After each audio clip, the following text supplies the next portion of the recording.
अस्सलाम वालेकुम, मेरा नाम है अब्दुल रहमान और आप देख रहे हैं मेरा YouTube channel secure tech knowledge.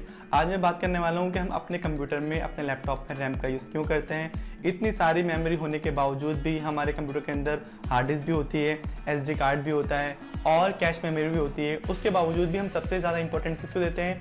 जी हाँ, रैम को देते हैं। इसी के बारे में आज मैं आपसे बात करने आया हूँ। तो चलिए बिना टाइम वेस्ट के वीडियो को शुरू करते हैं। तो देखिए, आप लोग सभी जानते हैं जो भी कंप्यूटर में डेटा स्टोर होता है वो हार्ड डिस्क में होता है हमारे। और रैम के बारे में भी आप जानते हैं, रैम एक वोलेटाइल मेमोरी है। और मैं बता दूं वोलेटाइल क्या होता है। वोलेटाइल का मतलब ये होता है कि जो मेमोरी टेम्पररी डेटा को स्टोर करती है, यानी कि डेटा को परमानेंटली स्टोर नहीं करती, और वो मेमोरी जो रीड और राइट दोनों करती है उसे वोलेटाइल मेमोरी कहा जाता है। और यही वोलेटाइल होना ही रैम को स्पेशल बनाता है। अब देखिए, हमारे कंप्यूटर के अंदर सीपीयू का काम होता है प्रोसेसिंग करना।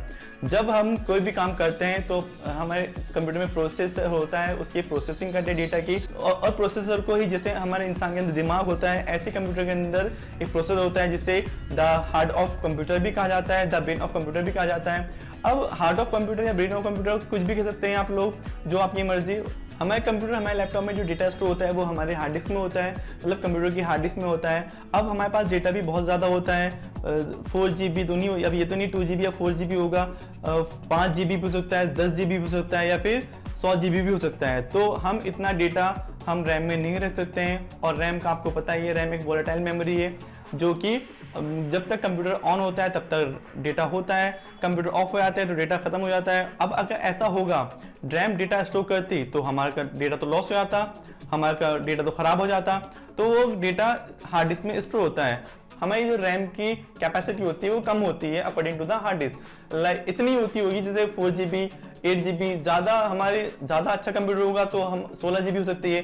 तो जितना भी कंप्यूटर में प्रोसेसिंग का काम होता है वो सिर्फ सीपीयू करता है, और सीपीयू को वो मेमोरी चाहिए होगी जो उसके साथ साथ में चल सके, मतलब उस जैसा काम कर सके। अब आपको बखूबी पता है कि हार्ड डिस्क की स्पीड रैम से कम होती है। अब कोई भी सॉफ्टवेयर हम रन कराते हैं, कोई भी डेटा को हम रन कराते हैं, प्रोसेसिंग कराना चाहते हैं, तो हार्ड डिस्क से अगर सीपीयू डेटा लेगा तो ऑलरेडी हार्ड डिस्क की स्पीड कम होती है। रैम से सीपीयू ने हार्ड डिस्क से डेटा लिया और हार्ड डिस्क की स्पीड कम है तो हमारा कंप्यूटर हैंग चलेगा। इसके लिए मैं आपको एग्जांपल देता हूँ। मान लीजिए कोई रोड है और वो एक छोटी रोड है और ट्रैफिक बहुत ज़्यादा है, तो क्या होगा, जितने भी व्हीकल होंगे वहाँ पर बहुत स्लो चलते हैं, मतलब किसी के कोई आपस में कोई टकरा ना जाए। तो जितनी बड़ी हमारी रोड होगी उतने अच्छे से ट्रैफिक जाएगा, ज़्यादा जैम नहीं लगेगा। सेम डेटा का भी काम होता है। अगर हम किसी डेटा को प्रोसेसिंग कर रहे हैं और आउटपुट देना चाहते हैं किसी भी डिवाइस को, तो हमारे पास उसकी स्पीड अच्छी होनी चाहिए। अब देखिए, हमारे जितने भी सॉफ्टवेयर इंस्टॉल होते हैं वो रैम में तो स्टोर नहीं हो सकते हैं, क्योंकि रैम एक टेम्पररी मेमोरी है। जब कंप्यूटर ऑफ होता है तो रैम बिल्कुल फ्री हो जाती है, मतलब कोई काम नहीं होता रैम का, बिल्कुल फ्री है, वो फ्री माइंड हो जाती है। मैं एग्जाम्पल लेता हूँ फोटोशॉप का ही। फोटोशॉप लगभग 2 GB में होगा या 4 GB में होगा। अगर हमारे कंप्यूटर की रैम 2 GB है और सॉफ्टवेयर हमारा 4 GB का है, तो ऑब्वियस सी बात है रैम हमारी कम है सॉफ्टवेयर से। तो ये अब जो प्रोसेसिंग करेगा, प्रोसेसिंग मतलब सीपीयू काम अपना तो काम करेगा प्रोसेसिंग करना, तो डेटा लेगा, तो डेटा धीरे धीरे वो आएगा और हमारा कंप्यूटर भी हैंग चलेगा, स्लो चलेगा। क्या होगा यहाँ पर कि अगर मान लीजिए हमारा गेम या हमारा सॉफ्टवेयर इतना बड़ा है कि वो रैम उससे कम है, अगर उसमें डेटा एक साथ आएगा, मान लो 4 GB डेटा एक साथ आ रहा है और रैम की कैपेसिटी 2 GB है, तो ऑब्वियस ही बात है डेटा तो प्रोसेस होगा, काम तो कंप्यूटर करेगा, बट थोड़ा स्लो करेगा। आपको काम करने की मना नहीं करेगा कि मैं नहीं लूंगा, बट वो क्या होगा, वो जैम लग जाएगा, जाम लगेगा तो डेटा प्रोसेसिंग स्लो होगी, हल्की होगी।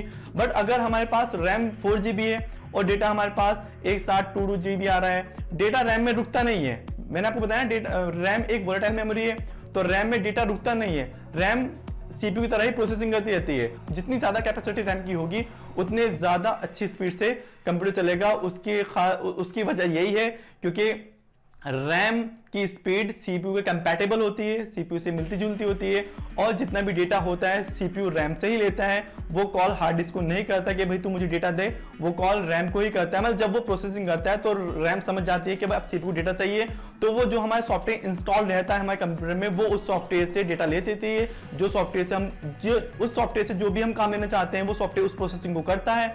वो प्रोसेसिंग करेगा तो वो रैम समझेगी, रैम डेटा लेके जाएगी सीपीयू के पास, और सीपीयू नैनो से भी नैनो सेकंड में, मतलब सेकंड से कम टाइम में वो प्रोसेसिंग कर देगा और हमारे कंप्यूटर की स्पीड अच्छी हो जाएगी। तो आई होप आपको समझ आ चुका होगा कि रैम को इतनी इंपॉर्टेंस क्यों दी जाती है, और रैम का इतनी सारी मेमोरी होने के बाद भी, हार्ड डिस्क होने के बाद भी, कैश मेमोरी होने के बाद भी और SSD होने के बाद भी रैम का यूज सबसे ज्यादा क्यों किया जाता है, सबसे ज्यादा इंपॉर्टेंस क्यों आती है। डेटा को प्रोसेसिंग करने के लिए रैम का यूज किया जाता है और डेटा को स्टोर करने के लिए हार्ड डिस्क का यूज किया जाता है। अगर और जितने भी हमारे ऑपरेटिंग सिस्टम होते हैं, जितने भी हमारे सॉफ्टवेयर होते हैं, वो हमारे हार्ड डिस्क के अंदर सेव होते हैं, वो रोम के अंदर सेव नहीं होते, वो रैम के अंदर इंस्टॉल नहीं होते, वो कहीं नहीं होते, वो हार्ड डिस्क के अंदर इंस्टॉल होते हैं। अगर आपको ऑपरेटिंग सिस्टम में के और हार्ड डिस्क के बारे में नहीं पता तो मुझे आप कमेंट बॉक्स में लिखें, मैं आपको उसके ऊपर एक सेपरेट वीडियो बना के दे दूंगा।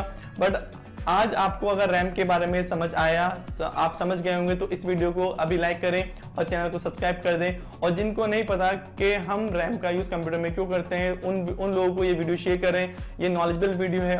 तो गाइज मैं मिलता हूँ नेक्स्ट वीडियो में, तब तक के लिए गुड बाय।